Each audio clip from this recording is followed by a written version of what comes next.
45 men can complete a work in 16 days. 6 days after they started working, 30 more men joined them. How many days will they now take to complete the remaining work? அப்போ 45 பேர் சேர்ந்து 16 days work பண்ணாங்கன்னா ஒரு ஜாபை complete பண்ணிடலாம்.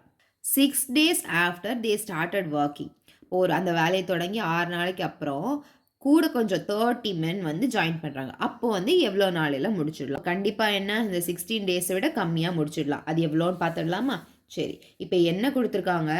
45 மென் 16 டேஸில் அந்த ஒர்க்கை கம்ப்ளீட் பண்ணிடுறாங்க. அப்போது ஒரு டேயில் முடிக்கணும்னா எவ்வளோ மென் வேணும்? 45 into 16 மென் வேணும். இந்த ஸ்டெப் கிளியர் தானே? ஓகே. அப்போது ஒரு மேனோட 1 day ஒர்க் டன் எவ்வளவா இருக்கும்?